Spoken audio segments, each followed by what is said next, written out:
Hello there, and welcome to Deep Sleep Seas. I'm so glad you found your way here tonight. Maybe you've had a long day, or perhaps you're someone who finds comfort in drifting off to the deep mysteries of the ocean rather than counting sheep. Either way, tonight's journey is for you. You have nothing to do but rest. Let your mind relax, your breathing slow, and your body grow light, as if the waters themselves are gently cradling you. Because tonight we're not simply learning about prehistoric creatures. We're drifting back through time, back to when the oceans were ruled by something magnificent and mysterious. We're exploring the realm of the Megalodon, a creature so vast and so powerful that it shaped the ancient seas for millions of years. The Megalodon, its name alone carries weight. In Greek it means simply big tooth, and while that description might sound plain, it's wonderfully accurate. This was a shark defined by its enormity, by teeth so large they dwarf anything swimming in our oceans today. For nearly 20 million years, from the middle of the Miocene epoch through the end of the Pliocene, roughly 16 million to 3.5 million years ago, the Megalodon moved through warm waters across the globe. It witnessed continents shifting, climates changing, and countless generations of marine life rising and falling around it. And then quietly, it vanished, leaving behind only scattered remnants, fossils that whisper of a time when giants truly did rule the depths. Tonight we'll explore this creature together, not with fear or sensationalism, but with gentle curiosity and wonder. We'll discover where megalodons swam, what they hunted, how they cared for their young, and why they eventually disappeared. We'll talk about their teeth, scattered now on beaches and riverbeds around the world, silent witnesses to lives lived millions of years ago. We'll explore their nurseries, their hunting grounds, their place in the ancient ecosystem, and through it all we'll do so slowly, calmly, letting each fact wash over you like gentle waves, carrying you deeper into rest. Before we begin, if these calm explorations help you unwind, if they give you a quiet way to end your day, consider liking and subscribing to Deep Sleep Seas. It helps others find their way here too, one peaceful soul at a time. Now settle in. Close your eyes if you haven't already. Let the day fall away, and let's drift back through millions of years to a time when the Megalodon moved through waters that once covered the very ground you might be resting on right now. When you try to imagine the Megalodon, your mind might conjure something fierce and terrifying. But tonight, let's think of it differently. Let's think of it as magnificent, as a creature perfectly adapted to its world, shaped by millions of years of evolution into something remarkably efficient, remarkably suited to the ancient oceans it called home. The Megalodon was enormous, yes, but that enormity was elegant in its own way, a testament to what life in the ocean could become when conditions allowed. Scientists have spent decades trying to determine exactly how large megalodons grew. Since sharks have skeletons made of cartilage rather than bone, complete megalodon skeletons don't exist. Cartilage is softer than bone, more flexible, perfect for a swimming predator, but terrible for fossilization. It breaks down, it decays, it vanishes over the millions of years that separate us from when these sharks swam. So what we have instead are teeth. Thousands and thousands of teeth, scattered across continents, lying in museum drawers and private collections, each one a small piece of a much larger puzzle. From these teeth, and from rare fossilized vertebrae, scientists have built their estimates. The numbers vary depending on the methods used and the assumptions made, but most researchers agree that megalodons commonly reached lengths of 45 to 50 feet. That's about 15 meters, roughly the length of a school bus, longer than 3 cars parked end to end. Some estimates push higher, suggesting the largest individuals might have stretched to 60 feet or even beyond, though these extreme sizes remain debated. Think about that for a moment.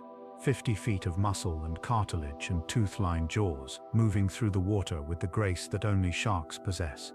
Female megalodons were typically larger than males, a pattern we see in many shark species today. An adult female might have weighed somewhere between 30 and 65 metric tons. That's 66,000 to 143,000 pounds, the weight of several elephants, all concentrated in a streamlined body built for the ocean.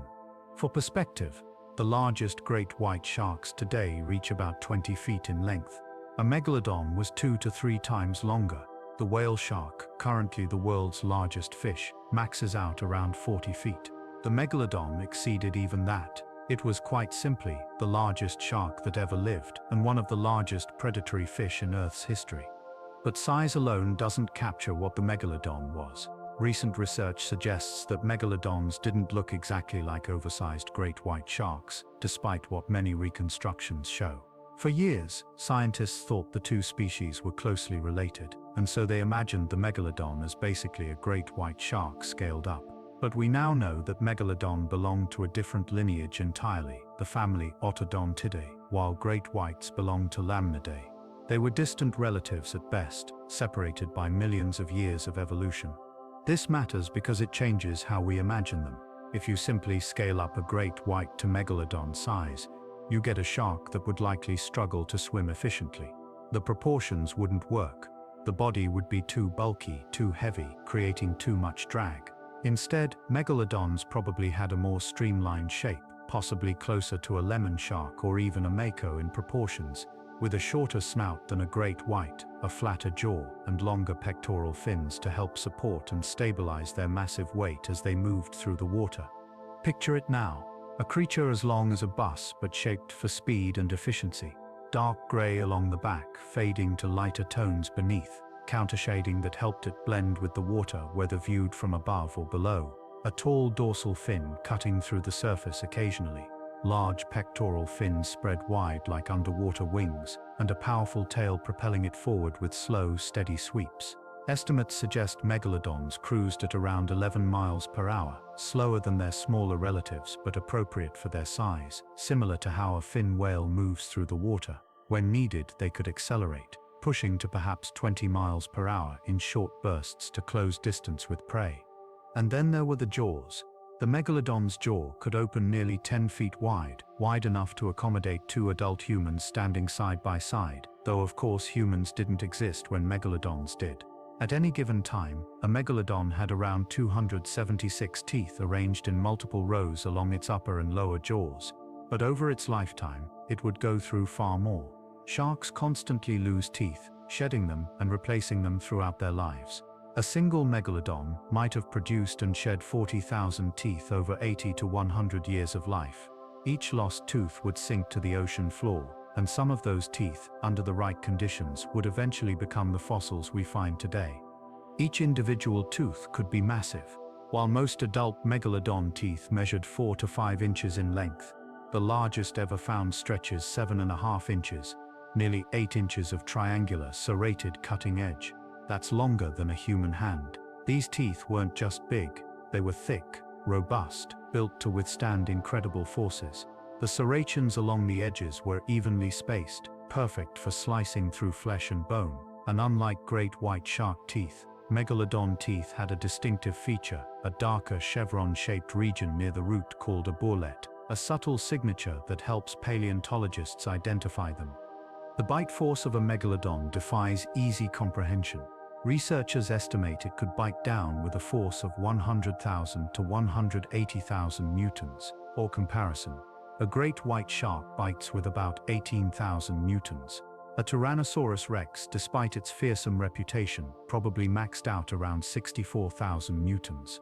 The Megalodon's bite was powerful enough to crush bone, to shear through the ribs of a whale, to deliver devastating trauma in a single snap of those massive jaws. It didn't just bite its prey. It could potentially dismember it, break it apart with a force that some scientists have described as enough to atomize a car, though of course Megalodons never encountered cars.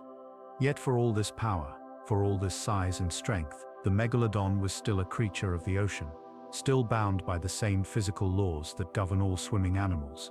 It needed to eat constantly to fuel its metabolism. It needed to find prey, to hunt successfully, to avoid injury. It needed water warm enough to sustain its lifestyle, environments rich enough to support the food chains it depended on. The Megalodon was mighty, yes, but it was not invincible. It was simply a very large shark, doing what very large sharks do, trying to survive in an ancient ocean that was slowly, imperceptibly, changing around it. If you could have stood on a shoreline during the Miocene, during that long stretch of time when Megalodons were at their peak, you might have seen one. Not often, perhaps, but occasionally. A dark shape moving parallel to the beach, a dorsal fin cutting through the water, a presence that made the ocean feel deeper, more mysterious, more alive with possibility. Because megalodons weren't confined to one region or one sea, they were, for millions of years, nearly everywhere. Megalodon fossils have been found on every continent except Antarctica. Think about that distribution. From the coasts of North America to the shores of Africa, from European waters to the seas around Australia, from the Pacific to the Atlantic, megalodons moved through the ancient oceans with a range that rivaled anything alive today. They were cosmopolitan in the truest sense, at home in tropical and subtropical waters around the globe, adapting to different regions, following prey, establishing territories and nurseries wherever conditions suited them. During the Miocene epoch, between about 23 and 5 million years ago, the Earth was warmer than it is now. Sea levels were higher, continents were arranged differently, and the oceans were full of life in forms we can barely imagine. Seaways connected oceans that are now separated. The Isthmus of Panama, that narrow bridge of land connecting North and South America, didn't exist yet. The Pacific and Atlantic Oceans mingled through what's now Central America, creating corridors for marine life to move between ocean basins. Megalodons took advantage of this connectivity, spreading from their early centers in the Caribbean, Mediterranean, and along certain Pacific coasts to eventually occupy a truly global range. The key to their distribution was temperature. Megalodons were warm water sharks. Recent research has confirmed that they were mesothermic or regionally endothermic, meaning they could maintain their body temperature somewhat above the surrounding water, similar to modern mako and great white sharks. This gave them an advantage, allowing them to hunt more effectively, to swim faster, to venture into slightly cooler waters than purely cold-blooded sharks could tolerate. But there were limits. Megalodons couldn't handle truly cold water. Their fossils are found in regions that were tropical or temperate during the times they lived there, but not in areas that were polar. They thrived in waters ranging from about 1 degree Celsius to 24 degrees Celsius, roughly 34 to 75 degrees Fahrenheit, with their preferred range being warmer still. This temperature preference shaped everything about where megalodons could live. They followed the warm currents, stayed in the subtropical and temperate zones, avoided the colder waters near the poles. During warm periods of the Miocene, their range expanded. During cooler periods, it contracted. But for millions of years, the general warmth of the planet meant there was plenty of suitable habitat. There were warm, shallow seas along continental shelves. There were productive coastal upwelling zones where nutrients rose from the depths, feeding plankton, which fed fish, which fed everything up the food chain to the apex predators like megalodon. There were protected bays and estuaries, perfect for raising young. The Miocene Ocean was in many ways a megalodon paradise. They weren't confined to shallow water. Despite what some early theories suggested, recent discoveries have made that clear. In 2022, researchers exploring a seamount, an underwater mountain, in the Pacific Ocean, more than 10,000 feet below the surface, found a megalodon tooth embedded in the seafloor. It was the first in situ discovery of a megalodon tooth in the deep sea, meaning it was found exactly where it had come to rest, not dredged up by nets or washed to shore. This discovery told scientists something important. Megalodons weren't just coastal sharks. They crossed ocean basins. They dove deep, perhaps following prey, perhaps simply moving through the open ocean the way modern great whites do on their long migrations. But while they could venture into deeper water, they seemed to prefer the continental shelves, those relatively shallow regions extending out from coastlines before the seafloor drops away into the abyss. These areas offered everything a megalodon needed: abundant prey, from fish to sea turtles to the dolphins and whales that were so common in the Miocene, places to give birth and raise young, enough space to establish territories without overcrowding. The continental shelves of the ancient world were the megalodons' true domain, the places where they spent most of their time, the places where they thrived. Different regions offered different opportunities. In some areas, the seafloor was rich with sediment, perfect for preserving fossils. In others, the water chemistry was just right for fossilization to occur. That's why today we find concentrations of megalodon teeth in certain locations. The Calvert Cliffs of Maryland, the phosphate-rich rivers of Florida, the bone beds of South Carolina, the desert formations of Peru and Chile, where ancient seabeds now lie exposed to the dry air. These places were once megalodon habitat, underwater realms where these sharks hunted and died, leaving behind the teeth that we collect and study millions of years later. As you drift towards sleep tonight, imagine those ancient coastlines. Imagine waters warmer than our current oceans, clearer perhaps, full of life we've never seen. Imagine a young megalodon, perhaps 15 feet long, swimming along a shallow reef, following the scent of fish. Imagine the sunlight filtering down through the water, illuminating the shark's form, casting shadows on the sandy bottom.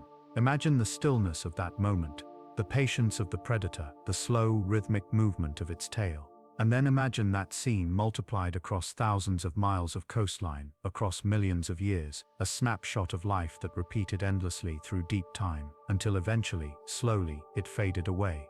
One of the most remarkable discoveries about megalodons in recent decades is also one of the gentlest.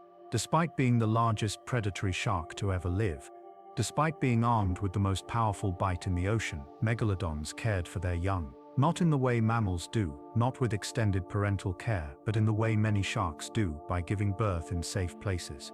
In nursery areas where the vulnerable babies could grow with some protection from the dangerous open ocean. Shark nurseries are special places. They're typically shallow, warm, coastal environments, productive waters where food is abundant, and where young sharks can hide from larger predators. Modern sharks use them: great whites, hammerheads, tiger sharks. All these species have documented nurseries where pregnant females give birth and where the juveniles spend their early months or years before venturing into deeper water.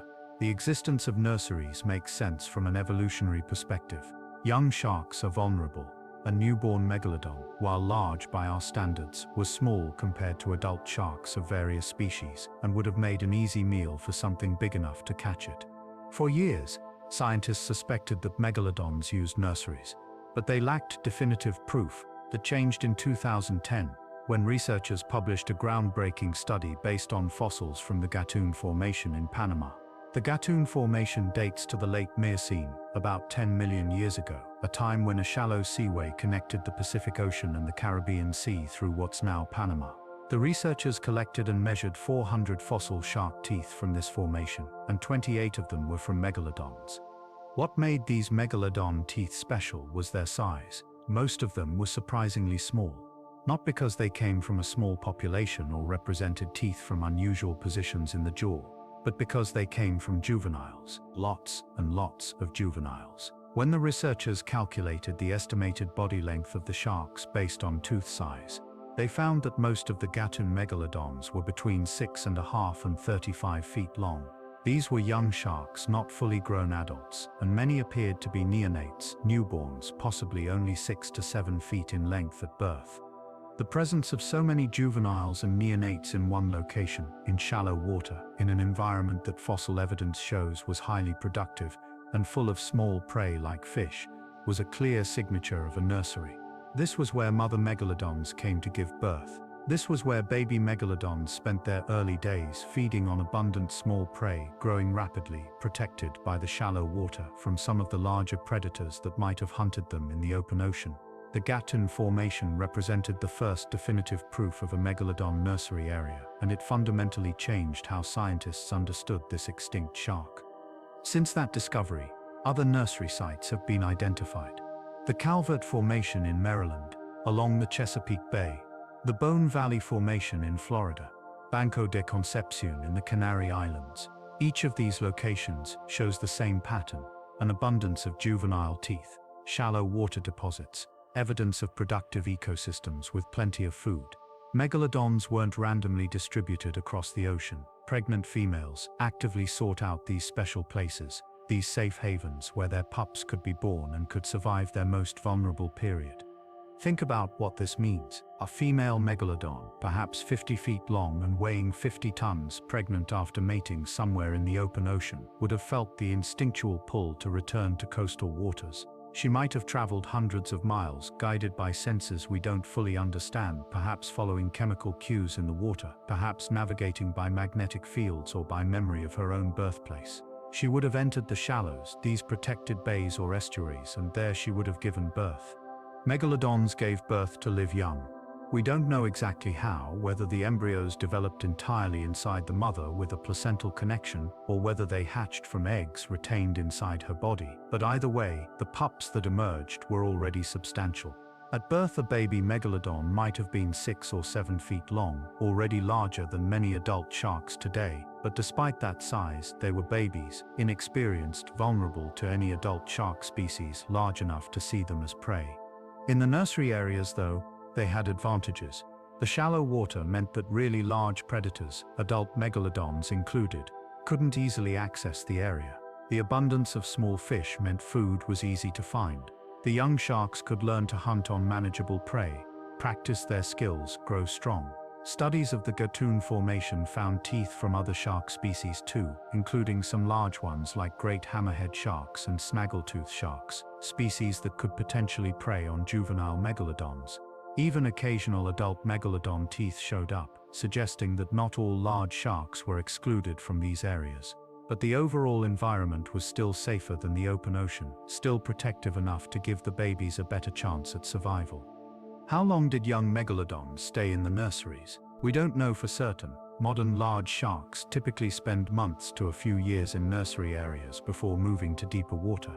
Megalodons probably followed a similar pattern. As they grew, as they became more capable hunters, as they reached sizes where fewer predators posed a threat, they would have gradually ventured out, exploring deeper waters, following prey farther from shore, eventually making the full transition to the adult lifestyle. It's a pattern that speaks to something universal in nature. Even the most powerful predators start small. Even the apex species need protection when young. The ancient oceans that megalodons inhabited weren't simple places where size equaled safety. They were complex ecosystems with layers of predation, competition, risk, and opportunity. The nursery areas were part of that complexity, safe zones in a dangerous world, places where life could begin with slightly better odds. As you rest tonight, picture a shallow bay 10 million years ago. The water is warm, clear, touched by gentle currents. Schools of small fish dart near the surface, and moving through the shallows, a dozen young megalodons, each perhaps 10 feet long, dark shapes gliding over sandy bottom, learning to be what they will become.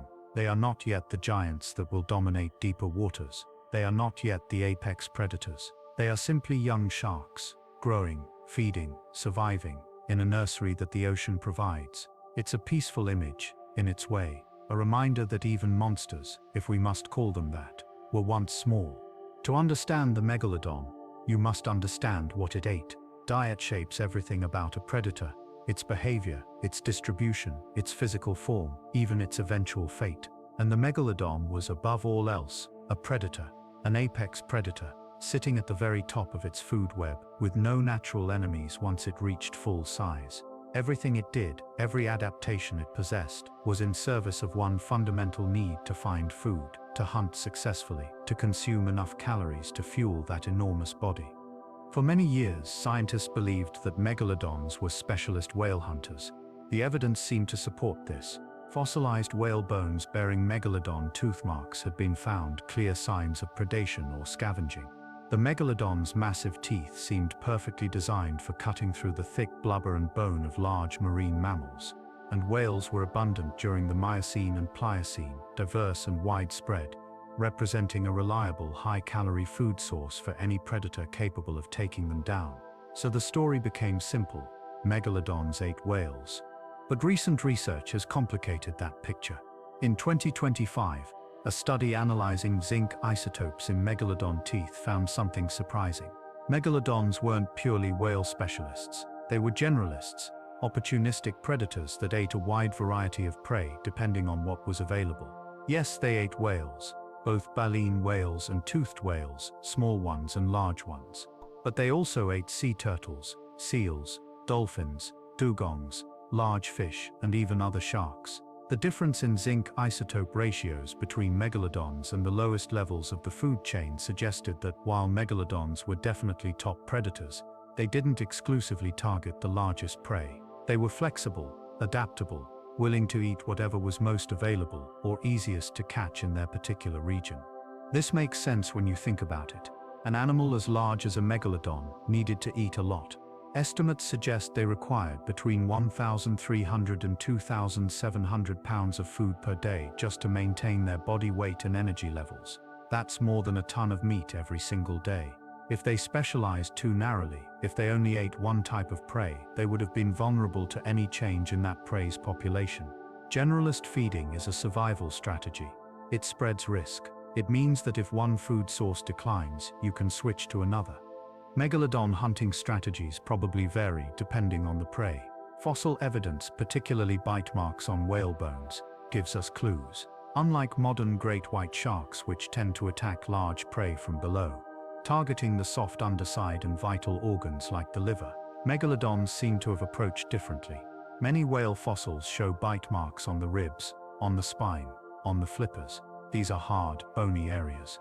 The pattern suggests that megalodons used their immensely powerful jaws and robust teeth to bite directly into the chest cavity, aiming to break ribs, puncture lungs, damage the heart, causing massive trauma and rapid death.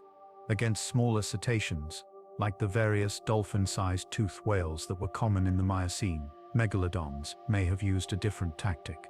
Fossil evidence from some small cetacean remains shows compression fractures, signs that they were rammed with great force from below before being killed. Picture a megalodon rising from deeper water, accelerating, slamming into its prey with all its mass, stunning or injuring it, then biting down to finish the kill. There's even evidence of attacks on other predators.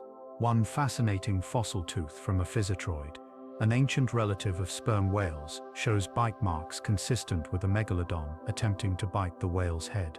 This is interesting because sperm whales are themselves formidable predators with large teeth and powerful jaws. The fact that a megalodon targeted the head suggests it was trying to deliver a fatal bite to the brain or jaw, incapacitating the toothed whale before it could fight back effectively. These were not passive scavengers. These were active hunters, strategic, powerful, capable of taking down dangerous prey. But not every hunt was successful. Megalodons faced competition from other large predators.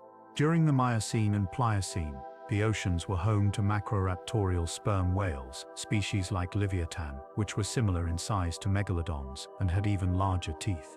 These whale predators hunted similar prey, including other whales, and were warm-blooded, which gave them advantages in colder waters where megalodons couldn't thrive. There were also ancestral killer whales, smaller than megalodons, but intelligent, social, hunting in pods. A single megalodon might have been no match for a coordinated group of these cetaceans. Even the prey could fight back. Ancient toothed whales like the squalodon, which lived during the same period as megalodons, traveled in pods and had long, tooth-lined jaws capable of inflicting serious injuries. A megalodon attacking a squalodon might have succeeded, but probably not without taking some bites in return. Being an apex predator doesn't mean being invincible.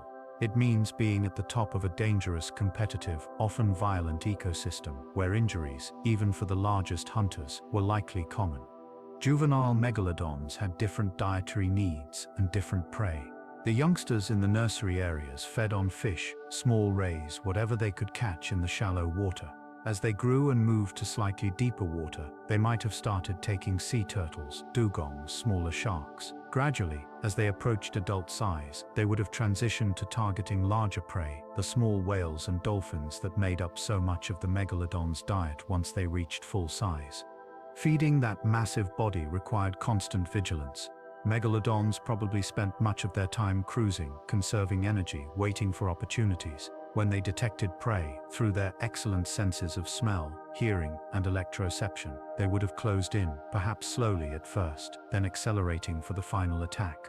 A megalodon bite wasn't just about the teeth. It was about the mass behind those teeth, the momentum, the force of 50 tons moving at speed, jaws snapping shut with enough power to crush almost anything. And yet, despite all this power, megalodons weren't mindless eating machines. They were animals with complex behaviors, with learned hunting strategies, with preferences and patterns. Recent analysis of megalodon teeth from different regions shows that dietary habits varied geographically. Megalodons in some areas seemed to eat more fish and lower trophic level prey. In other areas, they focused more on marine mammals. This variation suggests behavioral flexibility, learned regional traditions, adaptation to local conditions. They were intelligent predators, not just brute force. Tonight, as you drift deeper into rest, imagine the moment just before a hunt, a megalodon, 30 feet below the surface, detecting the distant vibrations of a small whale. The shark turns, orients itself, begins to swim upward, slowly at first, then faster. The whale, grazing on small fish near the surface, doesn't notice until too late. There's a moment of contact, of incredible violence, and then stillness as the shark begins to feed. It's not cruel, it's not evil. It's simply the ocean working as it has always worked, predator and prey, the transfer of energy, the continuation of life through the consumption of other life. Ancient, inevitable, part of the rhythm that has sustained the seas for hundreds of millions of years. If you walk along certain beaches, particularly along the southeastern coast of the United States, and if you look carefully, you might find one. A triangular dark object in the sand, heavy for its size, smooth and solid. Pick it up, turn it over in your hand, and you're holding something ancient, something from a world that ended millions of years ago. You're holding a megalodon tooth, and that tooth has a story to tell. Megalodon teeth are remarkable fossils. Unlike bone, which is porous and fragile, teeth are made of dentin, an extremely hard substance that fossilizes readily. When a megalodon lost a tooth, as sharks constantly do, it would sink to the ocean floor. If conditions were right, if the tooth settled into sediment rather than being scavenged or broken, if the chemical environment allowed for mineralization, the tooth would slowly transform. Minerals from the surrounding sediment would infiltrate the structure, replacing the organic material, preserving the shape, hardening it into stone. Over millions of years, the seafloor might become dry land through tectonic uplift, or the tooth might remain underwater, slowly being buried deeper as sediment accumulated. Either way, the tooth endures, a message from the past. And there are many, many megalodon teeth out there. Remember, a single shark might shed 40,000 teeth in its lifetime. Multiply that by millions of individual megalodons living over millions of years, and you get a staggering number of teeth entering the fossil record. Not all of them fossilized, of course. Not all survived, but enough did that megalodon teeth are actually one of the more common fossils from the Cenozoic era. Collectors prize them. Museums display them. Scientists study them. Each tooth is a data point, a piece of evidence about this extinct species. The size of a tooth correlates with the size of the shark. Larger teeth came from larger individuals. By measuring teeth carefully and comparing them to the known relationships between tooth size and body size in modern sharks, paleontologists can estimate how big a particular megalodon was. A tooth 5 inches long might have come from a shark 35 to 40 feet in length. A tooth 6 inches long suggests a shark over 45 feet. The rare teeth that exceed 7 inches, the true giants, probably came from the largest megalodons that ever lived, individuals that might have reached or exceeded 60 feet in length. But teeth tell us more than just size. The wear patterns on the serrations show how the tooth was used. Heavy wear suggests active feeding, perhaps on tough prey like whalebone. The chemical composition of the tooth, analyzed through isotopic studies, reveals information about diet, about what position the shark occupied in the food web, even about the temperature of the water it lived in.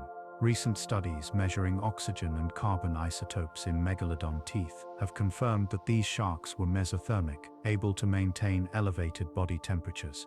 This finding came from comparing megalodon teeth to teeth from other contemporary sharks. The difference in isotope ratios indicated that megalodons were warmer than the surrounding water, warmer than their cold-blooded relatives.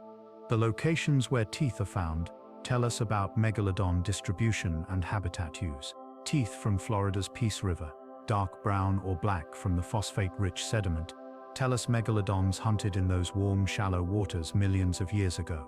Teeth from the Calvert Cliffs of Maryland, lighter in color, come from different sedimentary layers, different time periods, documenting the megalodon presence along the eastern seaboard. Teeth from Peru, often enormous and beautifully preserved, come from the Pisco Formation, an ancient ocean floor now exposed in the desert, where megalodon remains lie alongside fossils of the whales they once hunted. Some locations have become famous among fossil collectors. Venice Beach in Florida is called the shark tooth capital of the world. Teeth constantly wash up on shore there, brought in by waves from offshore fossil deposits. Most are small, from various shark species, but occasionally a megalodon tooth appears, a dark treasure on the sand.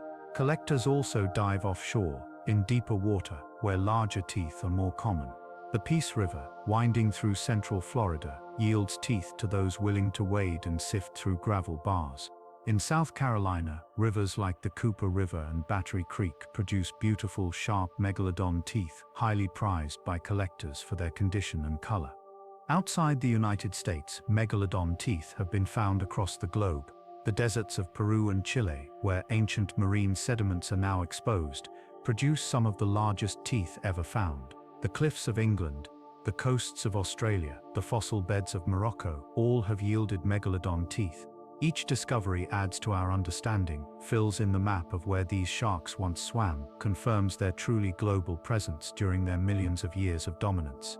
Recently, a team of researchers made an unusual discovery using a remotely operated vehicle, exploring a seamount more than 10,000 feet below the Pacific Ocean's surface. They found a megalodon tooth embedded in the seafloor. It was coated with ferromanganese, a mineral that accumulates incredibly slowly, just a few millimeters per million years. The coating suggested the tooth had been there for an immense time, undisturbed, far from shore, in the deep ocean. This discovery challenged assumptions that megalodons were purely coastal sharks. It suggested they ventured into the open ocean, crossing deep basins, perhaps following migrating whales, behaving more like modern great whites with their transoceanic journeys. Not all megalodon teeth are equally valuable to collectors or scientists. The largest, most complete teeth, with sharp serrations and beautiful colors, can sell for thousands of dollars. Museums compete for exceptional specimens, but even small, worn teeth have value. They still tell us the shark was there, still contribute to our understanding of distribution and abundance. Scientists don't need perfect teeth for isotopic analysis. They need material, chemical signatures, data points. For many people, finding a megalodon tooth is a dream. It represents a direct connection to deep time, a tangible link to a creature that seems almost mythical. Hold a megalodon tooth in your hand, feel its weight, run your finger carefully along the serrations, and you're touching something that was once part of a living animal that swam in seas so ancient they predate most of what we think of as history. The continents were different shapes, the climate was different. Humans didn't exist, but this tooth did, and now it's here, bridging that unimaginable gulf of time. Tonight, as you sink deeper into sleep, imagine those teeth scattered across the ancient ocean floor, thousands of them, millions, lying in the sediment, slowly being buried, slowly turning to stone, each one from a different shark, a different moment, a different story. Some from juveniles, barely a few inches long, shed in nursery areas. Some from adults, massive teeth from massive sharks, lost during feeding or through natural replacement. All of them waiting, patient, until erosion or tectonic forces bring them back to light, until a storm exposes them on a beach, until a paleontologist's careful excavation reveals them in a cliff face. The teeth tell stories, if you know how to listen. Stories of size and strength, of diet and behavior, of an ancient world where the megalodon ruled. What was it like to be a megalodon? What did a typical day, if such a thing existed, involve? These aren't easy questions to answer. We can't observe extinct animals directly. We can't watch their behavior, study their interactions, document their routines the way we can with living species. But we can make informed guesses based on what we know about modern sharks, about megalodon anatomy, about the environments they lived in. And from those guesses, we can build a picture, admittedly incomplete, but still valuable, of life as one of the ocean's greatest predators. Megalodons were probably solitary for most of their lives. Modern large sharks tend to be solitary hunters. They don't form packs or pods the way some cetaceans do. They don't cooperate in hunting. They're individuals, each one moving through its own territory, following its own patterns, occasionally encountering other sharks but mostly existing alone. Megalodons likely followed the same pattern. After leaving the nursery areas, after transitioning to adult behavior, a megalodon would have established its own range, its own hunting grounds, returning to the same areas repeatedly but not sharing them cooperatively with others of its species. Their days would have been defined by the search for food. A shark the size of a megalodon Maintaining a body temperature above the ambient water would have needed constant calories. They probably spent much of their time cruising, swimming slowly but steadily through their range, conserving energy while remaining alert for any sign of prey. Sharks have extraordinary senses. They can detect vibrations in the water from great distances, low-frequency sounds that might indicate a struggling fish or a swimming whale.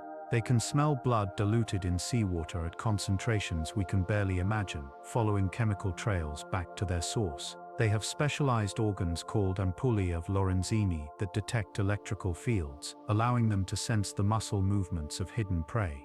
A cruising megalodon would have been a patient hunter. There's no wasted energy, no frantic chasing, just steady movement, constant scanning, waiting for the right opportunity. When prey was detected, the megalodon would have altered course, moved toward the source, evaluated the situation. If the prey looked manageable, if the energy expenditure of attacking seemed worthwhile compared to the potential calories gained, the shark would have committed to the hunt. The attack itself would have been swift. Sharks are ambush predators at heart, even large ones. They rely on surprise, on speed, on the overwhelming force of that first strike. A megalodon closing on a whale would have accelerated from its cruise, building momentum, those powerful tail sweeps driving it forward, jaws beginning to open. At the moment of contact, those massive jaws would snap shut, teeth penetrating flesh and bone, the shark's momentum carrying it through the bite, potentially taking a huge chunk of tissue, or if aimed correctly, delivering fatal damage to vital organs. After the initial strike, the behavior would depend on the prey and the success of the attack. A whale mortally wounded, bleeding, weakening, would have been relatively easy to finish off. A whale less seriously injured might have fled, and the megalodon would have had to decide whether to pursue or conserve energy. Sharks are opportunists. They'll scavenge if fresh carcasses are available. They'll abandon hunts if they seem too costly. Every calorie spent has to be justified by calories gained. Megalodons likely had preferred hunting areas within their range, places where prey was reliably abundant, where currents concentrated fish, or where whales migrated through seasonally. Modern great whites return to the same areas year after year, places like the waters off Guadalupe Island or the coasts of South Africa, where seals congregate. Megalodons probably displayed similar site fidelity, learning the patterns of their territory, knowing where to find food at different times. But they also moved between regions. The discovery of that deep-sea megalodon tooth suggests they crossed ocean basins, perhaps following migrating whale populations, perhaps exploring new territories. The tooth remains found on different continents, in both Atlantic and Pacific deposits from overlapping time periods, confirm that megalodons had truly global distributions and weren't limited to one ocean or one coastline. Life wasn't without challenges. Competition from other large predators was constant. Encounters with macroraptorial sperm whales or ancestral killer whales could have been dangerous. Injuries were probably common. A bite from another large predator, a broken tooth, damage from struggling prey. All these injuries would have healed slowly, if at all, potentially affecting the shark's ability to hunt effectively. Parasites were probably present, as they are in all sharks. External parasites living on the skin, internal parasites in the digestive tract, all extracting their share of resources. Reproduction would have been a significant event. We don't know exactly how megalodons mated, but modern large sharks often engage in violent courtship, with males biting females during mating. Females might have mated only once every few years, carrying the developing embryos for an extended gestation period before making the journey to nursery areas to give birth. The energy investment in reproduction was enormous, particularly for females producing multiple large pups. This probably meant that megalodons matured slowly, taking years to reach reproductive age, living long lives, 80 to 100 years or more, to balance out the slow reproductive rate. Seasonal changes would have affected behavior. During warmer months, megalodons might have expanded their range slightly northward or southward, following warm water. During cooler months, they would have retreated toward the tropics. Changes in prey abundance, driven by seasonal migrations or breeding cycles, would have required behavioral flexibility, shifting between different prey species, possibly moving between coastal and offshore habitats. Throughout all of this, the megalodon's body worked constantly to maintain itself. That elevated body temperature required fuel, lots of it. The cardiovascular system pumped blood through that massive body. The gills extracted oxygen from the water. The liver, huge and oil-rich, provided buoyancy and stored energy. The muscles contracted and relaxed, moving the shark forward. That perpetual motion that defines sharks. The need to keep swimming to push water over their gills. Rest, for a shark, isn't stillness. It's slower swimming, reduced effort, but never complete cessation of movement. Picture it now, as you drift toward deeper sleep. A megalodon in the open ocean, far from shore, under a layer of water that filters the sunlight down to deep blues and greens. The shark moves steadily, pectoral fins extended, tail sweeping side to side, covering miles without apparent effort. Around it, the ocean teems with life invisible to us now. Strange fish, ancient whales, creatures we know only from fossils. The megalodon is part of this world, as natural in it as any other organism, fulfilling its role as apex predator, as recycler of nutrients, as shaper of the ecosystem through its predation. It's not thinking about its place in the web of life. It's simply living, doing what millions of years of evolution have shaped it to do, existing in the eternal now that is an animal's experience of the world. All things end. Species arise, thrive for a time, and then vanish. This is the pattern life has followed for billions of years. The megalodon is no exception. For nearly 20 million years, these sharks dominated the oceans, apex predators without equal, spreading across the globe, adapting to countless environments, surviving countless challenges. But around 3.5 million years ago, give or take a few 100,000 years, the last megalodon died. No more of its kind were born. The species entered that permanent silence we call extinction, and the question that fascinates scientists and captures our imagination is simple: why? The answer, as with most questions about extinction, is complicated. It wasn't one thing, it was many things. A convergence of challenges that individually might have been manageable but together became overwhelming. Climate change, shifting ecosystems, competition from other predators, loss of prey, loss of critical habitats. All of these factors played roles. The story of the megalodon's extinction is the story of a planet changing and a species unable to adapt fast enough to keep pace with those changes. The most significant factor was probably climate change. During the Pliocene epoch, roughly 5 to 2.5 million years ago, the Earth began to cool. This wasn't sudden.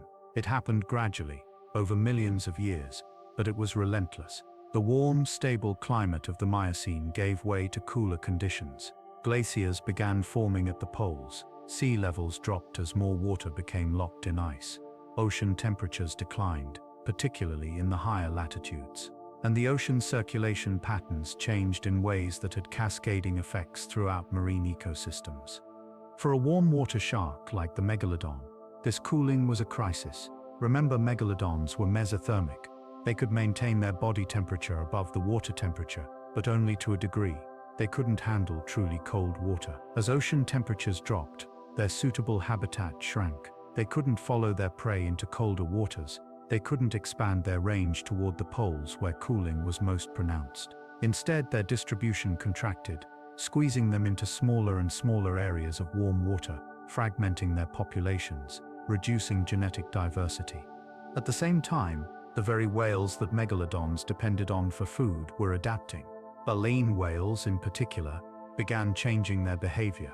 Many species started migrating to polar waters, where newly formed upwelling zones created incredibly rich feeding grounds. These whales evolved greater size, more efficient feeding methods, and crucially, they developed thick blubber layers that allowed them to tolerate cold water. They moved out of the megalodon's reach, literally swimming away into regions the sharks couldn't follow. The diversity of whales also changed. Some smaller whale species, the ones that megalodons may have preferentially hunted, went extinct themselves or became less common. The marine mammal fauna of the Pliocene was different from that of the Miocene, with fewer species, different distributions, and potentially less overall biomass in the warm waters where megalodons could survive. If your primary food source is disappearing or relocating, you face starvation. Competition added another layer of pressure. The megalodon wasn't the only large predator in Pliocene oceans. Great white sharks, though smaller, were present and hunting similar prey. Great whites are also mesothermic and could likely tolerate colder waters better than megalodons could. As prey became scarcer in tropical waters, competition between megalodons and great whites would have intensified. Recent studies have suggested that this competition for dwindling food resources may have contributed significantly to megalodons' decline. Great whites had advantages. Smaller size meant lower food requirements, potentially faster reproduction, and possibly more flexibility in diet and habitat. There were also larger predators to contend with. Macroraptorial sperm whales like Leviathan existed during the Miocene, direct competitors for whale prey. While Leviathan itself may have gone extinct before megalodons did, other toothed whales persisted, including ancestral killer whales. These cetaceans were warm-blooded, giving them access to a wider range of waters. They hunted in groups, a social structure that megalodons apparently lacked. Pod hunting is enormously effective, allowing smaller predators to take down prey much larger than themselves through coordination and strategy. A pod of ancestral orcas could potentially kill or drive off a lone megalodon, especially a younger or injured one. Then there's the issue of nursery areas. Remember those shallow coastal waters where megalodons gave birth, where juveniles grew up with some protection from larger predators? As sea levels dropped during the Pliocene, as glaciers locked up more water, those shallow coastal environments shrank. Nursery areas disappeared, turned into dry land by dropping sea levels. Breeding grounds that had been reliably available for millions of years were suddenly gone. Without safe places to give birth and raise young, megalodon reproduction would have been severely impacted. Fewer pups surviving to adulthood means a declining population, a species sliding toward extinction. The megalodon's biology worked against it in another way. Being mesothermic was an advantage in many respects, allowing faster swimming, more efficient hunting, better performance than purely cold-blooded sharks. But it came at a cost. Maintaining an elevated body temperature requires enormous amounts of energy. The research on megalodon thermophysiology suggests they ran body temperatures perhaps 7 to 13 degrees Celsius higher than the surrounding water, approaching the body temperatures of marine mammals. That's expensive metabolically. It means needing more food, constantly, just to maintain basic functions. When the climate cooled and prey became less available, this high metabolic demand became a liability. A smaller, cold-blooded shark could survive on less food, could slow its metabolism during lean times. A warm-blooded marine mammal could migrate to follow food, using its thermoregulatory ability to exploit cold water resources. But the megalodon, warm-blooded enough to need lots of food, but not warm-blooded enough to tolerate truly cold water, was caught in the middle. It needed abundant prey in warm waters, and when those conditions disappeared, it couldn't adapt. Extinction rarely happens all at once. It's usually a gradual decline. Populations shrink, become fragmented, lose genetic diversity. Birth rates fall, death rates rise. The species becomes more vulnerable to random events, diseases, environmental fluctuations. For the megalodon, this decline probably played out over hundreds of thousands of years. Populations in marginal habitats died out first. The species range contracted toward the tropics. The remaining populations became smaller, more isolated, less resilient. Eventually the numbers dropped below some critical threshold, and the species could no longer sustain itself. The last megalodons swam in oceans growing steadily less hospitable, finding food harder to come by, living out their lives unaware that they were among the last of their kind. The last megalodon fossil reliably dated is about 3.5 million years old. After that, nothing.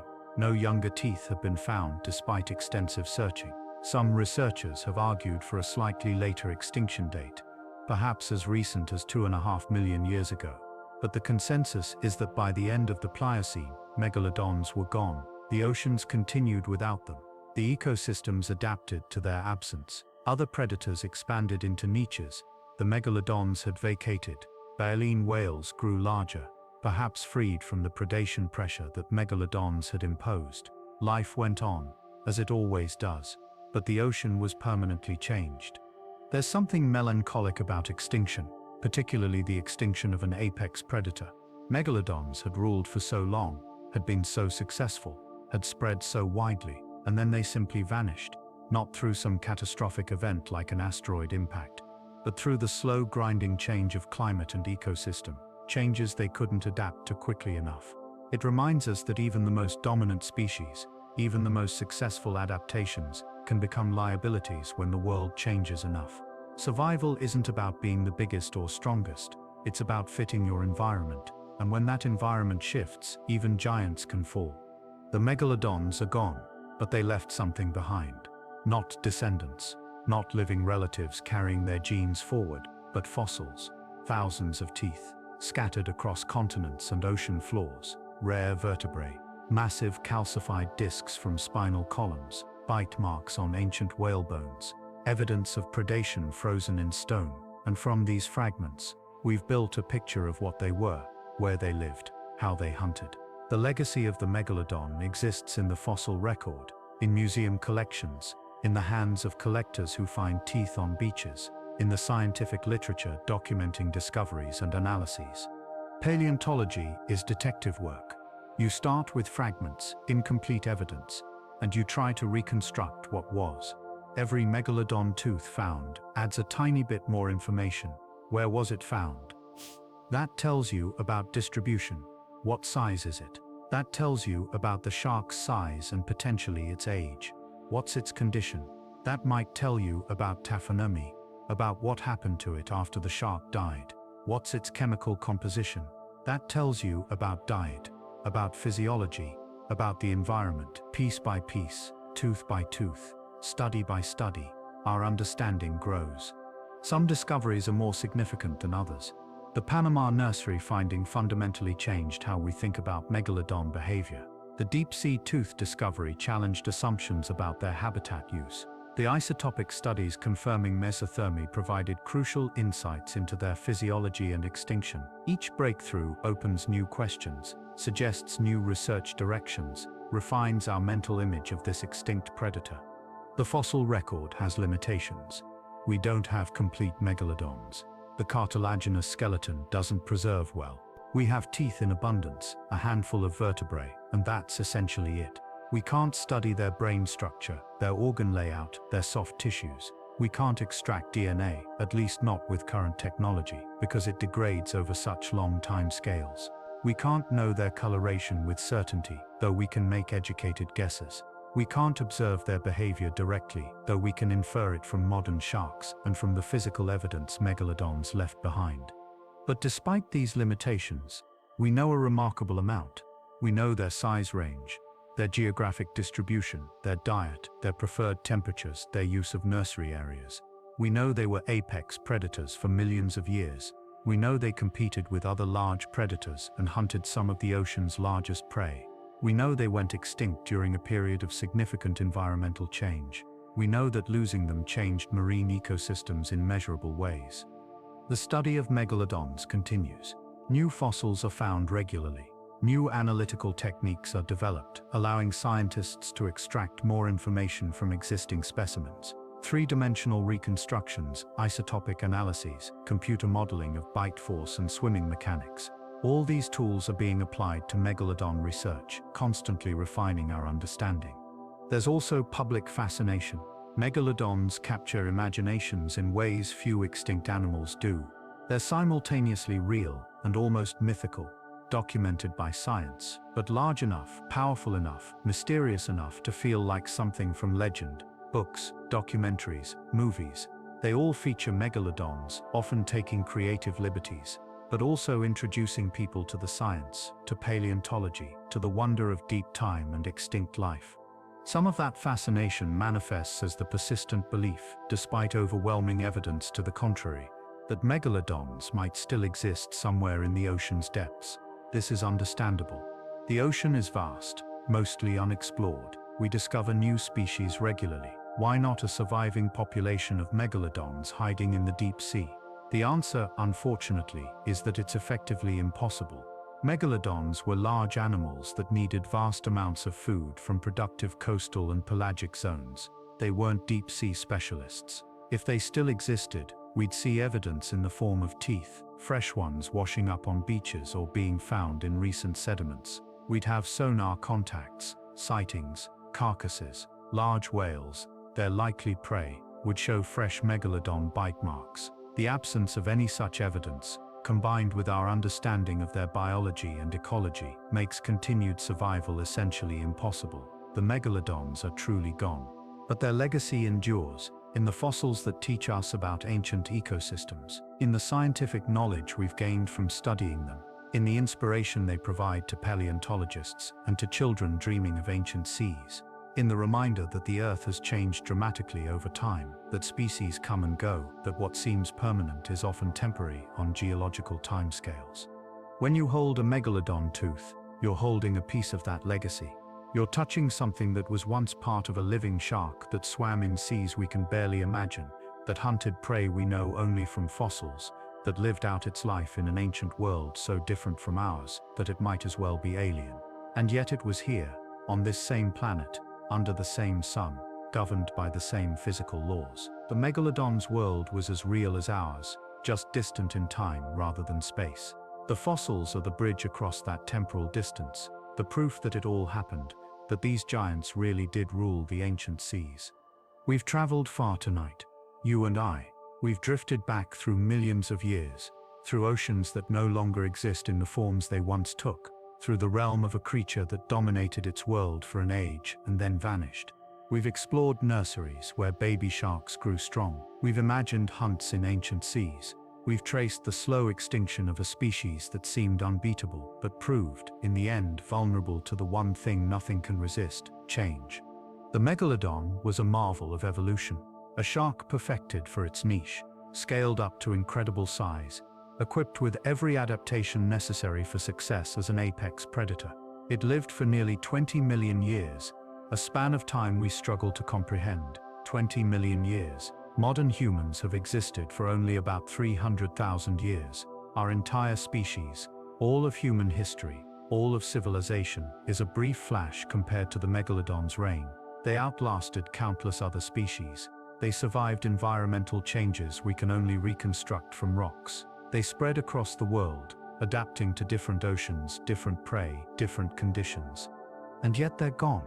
Not because they were weak or poorly adapted, but because the world changed too much, too fast, in ways that their particular set of adaptations couldn't handle.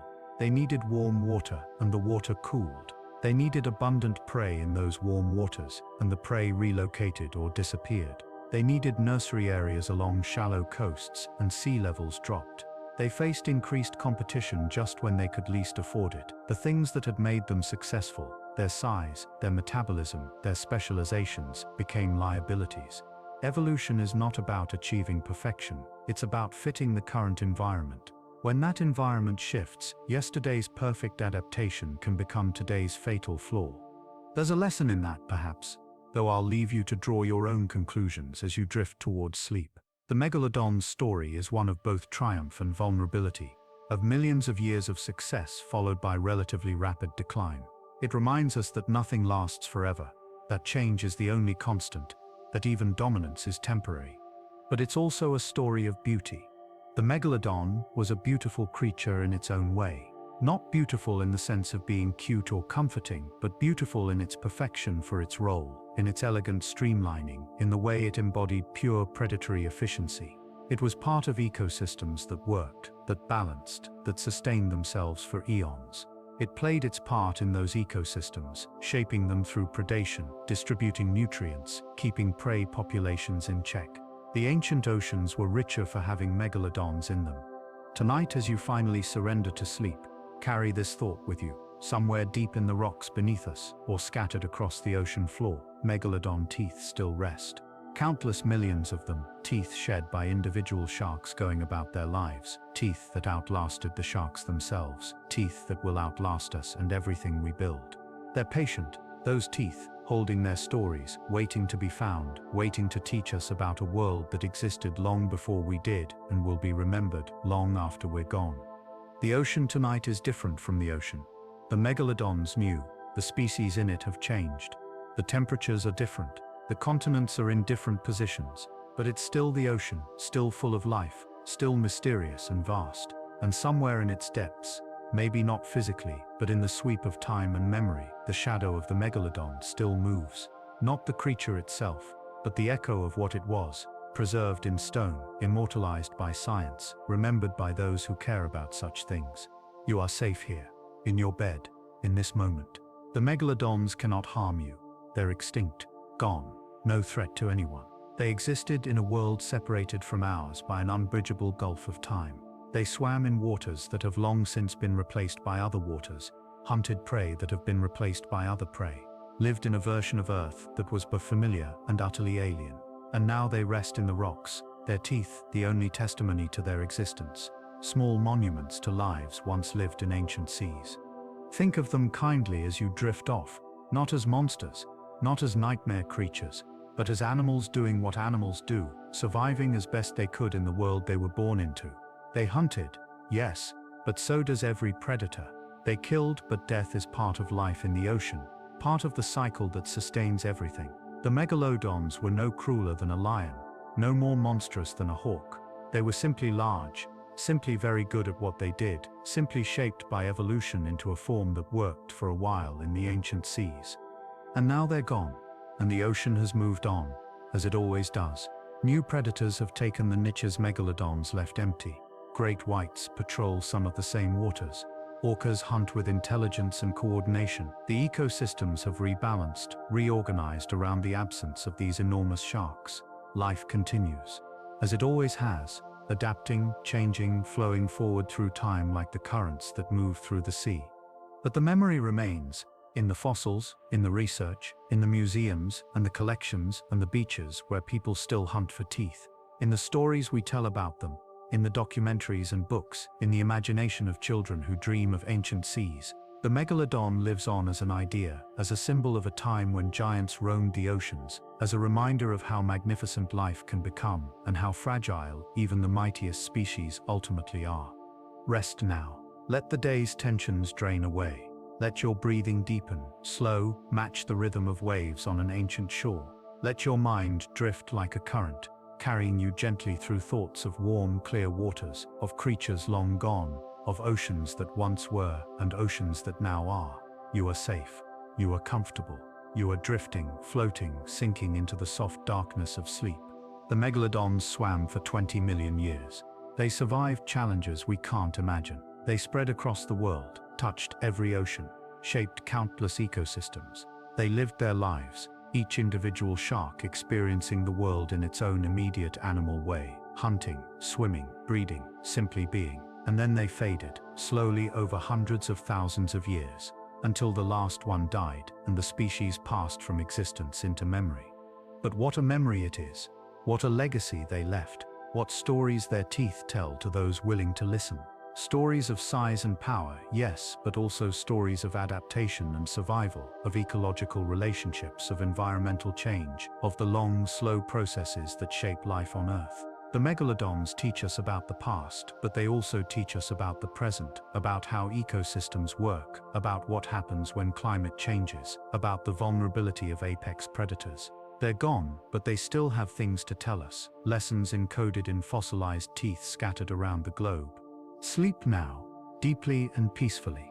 Let the megalodon swim through your dreams if it wishes, not as a nightmare, but as a wonder, a magnificent creature from a world we've glimpsed through the lens of science and imagination. Let it move through warm waters in your mind's eye, graceful despite its size, powerful but not evil, simply alive in the way that sharks are alive, pure and focused and perfectly itself.